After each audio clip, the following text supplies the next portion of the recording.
Then, boom, helicopter ride to Seattle. Talk about an entrance. It's like a fairy tale, almost, taking her from her normal life into his world of luxury. I know. It sets the scene for this crazy, intense relationship that's about to happen. They get to his super fancy apartment, and he finally drops the bomb. He has a, quote, proposition for her. And Welcome to Witter. Who Has Time to Read? The podcast that brings deep dives for busy minds. Listen to AI hosts Jane and Dane and get ready to unpack the world's most captivating books in just a fraction of the time. Whether commuting, working out, or just squeezing in a quick break, we deliver key insights, thought-provoking themes, and takeaways you can carry into your day. Don't forget to like, subscribe, and leave a comment. Plus, use our links in the description to purchase this book. Your support helps us bring more engaging book discussions to you. Listen and follow us wherever you get your podcasts. Who has time to read? You do, with Witter.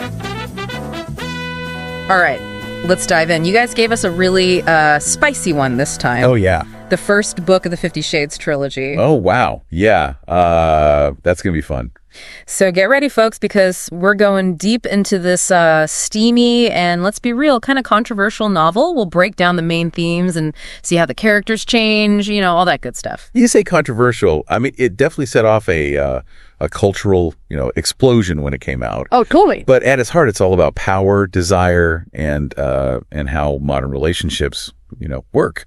All those dynamics. Yeah, for sure. And it all starts with Anastasia Steele. Right. She's just a regular college student, but then she suddenly finds herself in this crazy world of Christian Grey. Yeah. And remember, the only reason she ends up interviewing him for her school paper is because her friend Kate couldn't go. Oh, yeah. That little detail. Yeah. It actually ends up setting a lot of the story in motion. Yeah, totally. Yeah. Okay, so let's talk about that first meeting. So she goes to Christian's office, and it's like you can practically feel the tension. Oh, and yeah. he's got this magnetic, brooding energy about him. And the way he talks about his philanthropy is, well, definitely interesting. He even quotes Andrew Carnegie. Oh, wow. About the power of the mind. It's almost like a hint, at how much he needs to be in control. It's like he's laying out his whole philosophy right there. Right. For Christian, control isn't just about business or pleasure or whatever. It's like it's deep down inside him. And the fact that he's so upfront about it with Anastasia, it's kind of creepy, but also kind of hot. I know. It's so weird. And the unexpected encounters don't stop there. Oh, no. She bumps into him again, this time at a hardware store. Hardware store. Yeah.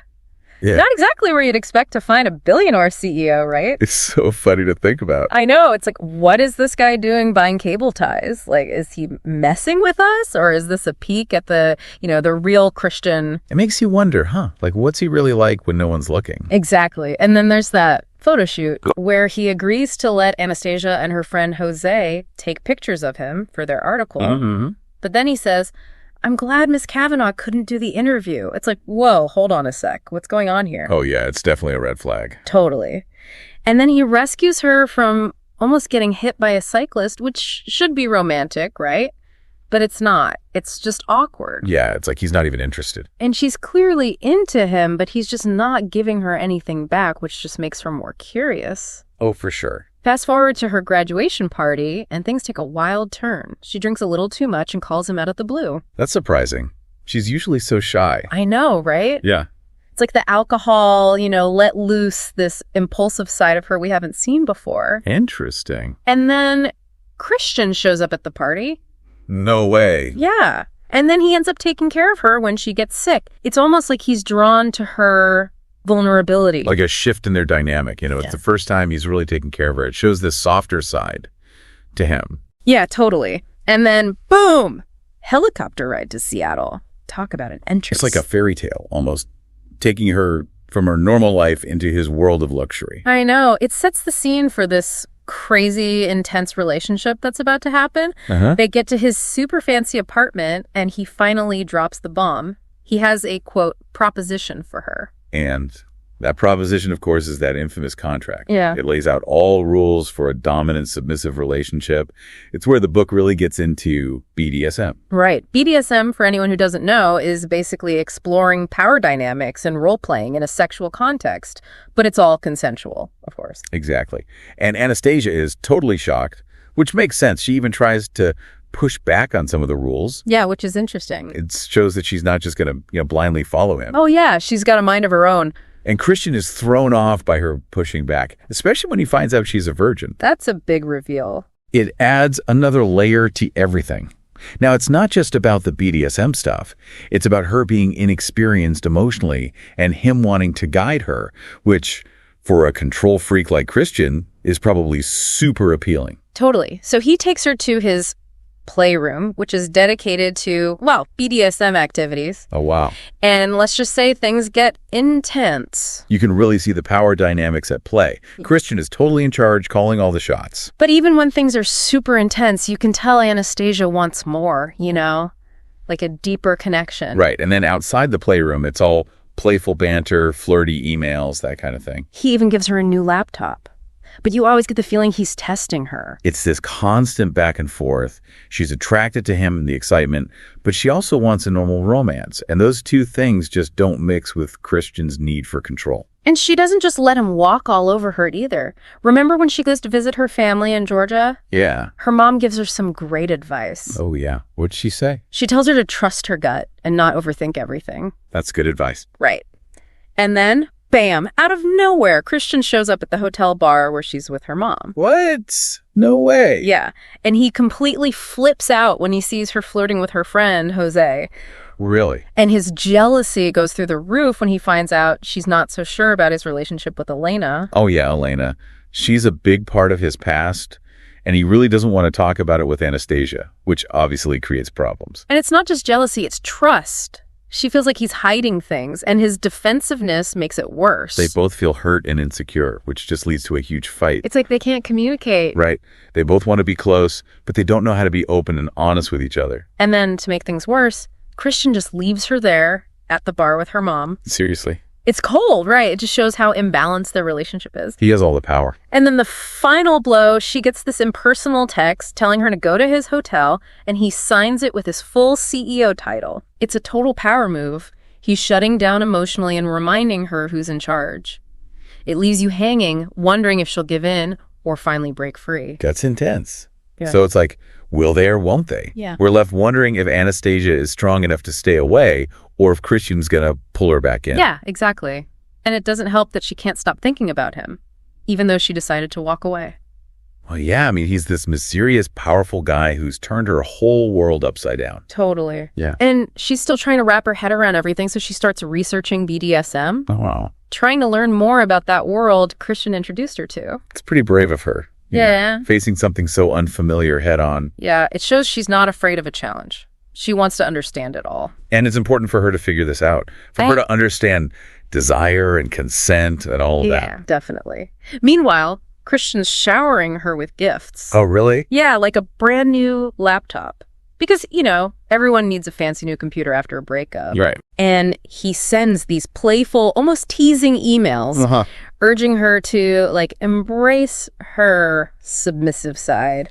It's interesting how they still have this dynamic, even through emails. Yeah. Christian's being all charming and controlling at the same time. I know, right? And Anastasia's pushing back, but you can tell she's still intrigued. It's like they're dancing around each other, even though they're apart. Yeah, and the distance might actually be good for them. How's that? Gives them space to figure out what they want, maybe find a better balance. Makes sense. But of course, things get complicated. It'd be 50 Shades without it. Yeah. So Christian ends up being the keynote speaker at Anastasia's graduation ceremony. Whoa, that's a twist. Total curveball. It's like he's showing this whole other side of himself, successful businessman, philanthropist, all that. And it's funny because her stepfather has no clue about their connection. He even comments on how Christian seems so reserved. It's hilarious. Right. It shows how Christian has these two sides. Right. The public persona, and then this intense, passionate guy that only Anastasia knows. Totally. And later that night, Anastasia goes out for drinks with Jose, who definitely has a thing for her. Oh. She has a few too many. And what does she do? She calls Christian. Oh, no, not again. Yeah. It's like a moment of weakness, a mix of missing him, the alcohol, and maybe a little self-sabotage. Yeah, like she's testing him, seeing if he'll come running. And of course he does. He shows up at the bar all possessive and angry that she's drunk and flirting with Jose. Of course he does. His possessiveness is definitely a red flag, but it also shows his feelings are getting stronger. It's not just a physical thing for him anymore. Yeah, he's getting attached, but in his own messed up way. For sure. And then things explode when he confronts her about being jealous of Elena. Elena's like a ghost from his past. Yeah. A past he doesn't want to talk about, which creates a huge rift between them. It's not even just the jealousy, it's the trust thing. She feels like he's hiding things, and his defensiveness just makes it worse. They're both coming from a place of insecurity. Which leads to this huge fight. Classic communication breakdown. Exactly. They both want to be close, but they just can't express their feelings in a healthy way. And then Christian just leaves her there at the bar with her mom. It's awful. Talk about adding insult to injury. It really shows how he holds all the power. And then she gets that cold, impersonal text telling her to go to his hotel, and he signs it with his full CEO title, like a boss. Ouch. That's gotta hurt. It's a power move, plain and simple. He's shutting down, putting up those walls again, and reminding her who's in control. It leaves you wondering, will she give in or finally break free? So she's there in his hotel room after that cold text. Yeah, you can cut the tension with a knife. It's like, is she going to give in to him, or is she finally going to stand up for herself? It's the moment of truth. And she does confront him. She wants him to talk about his past, about Elena, the woman who introduced him to BDSM. It's like she's trying to get to the bottom of his need for control. Like where it all comes from. She's not letting him off the hook. Mm-hmm. She wants answers. It shows real growth on her part. Yeah, for sure. She's not just taking his behavior at face value. She's trying to understand him. And Christian does open up a little? A little. He talks about his messed up childhood, how Elena helped him, but he's still holding back. So much is left unsaid. It makes sense, though. I guess. I mean, he's been hurt. He's built these walls around himself to protect himself. Yeah, it must be scary to let anyone in, even someone he cares about. Totally. Vulnerability is tough for everyone, especially someone like Christian. And then there's this huge turning point. What happens? She challenges him on the contract, specifically the part about punishment. Oh, wow. She's been clear about not wanting pain, and he's totally shocked by it. Like, he can't believe she's pushing back on this. It's a big deal. It throws his whole world upside down. He thought he had it all figured out, the control, the dominance. It makes him realize that real intimacy, real connection means compromise. And that's when he says it. He says he loves her. Whoa. That's huge. Christian Grey saying, I love you. It's like he's finally letting his guard down, showing his true feelings. But is it real love? Or is it possessiveness disguised as love? That's the question, right? And can Anastasia tell the difference? Exactly. Because even though he's declared his love, they still have these major differences. They end up back in the playroom, but the vibe is totally different now. More intense. Way more intense. And as things get heated, Anastasia realizes she just can't be the submissive he wants. So what does she do? She runs. She leaves him right there, completely heartbroken. Wow. That's a powerful move. She chooses herself. Even though it hurts like hell, she knows she can't compromise who she is, not even for Christian Grey. And it leaves him devastated. Oh yeah, he's shattered. Yeah. She forced him to face his deepest fear. Abandonment. It's a turning point for both of them. Totally. She walks away stronger, and he's forced to reevaluate everything he thought he knew about relationships. It makes you think, can a relationship that starts with such an imbalance of power ever really work? That's the big question, right? Can Christian let go of control enough to have a real equal partnership?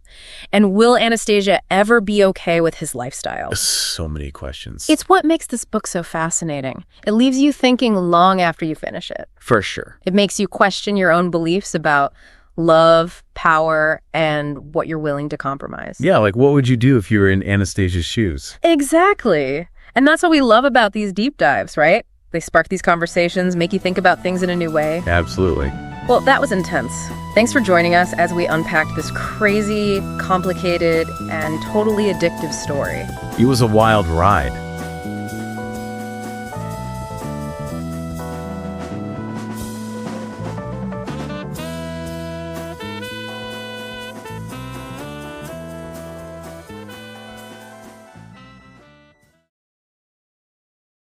Thanks for listening to Witter, Who Has Time to Read, produced by One Media.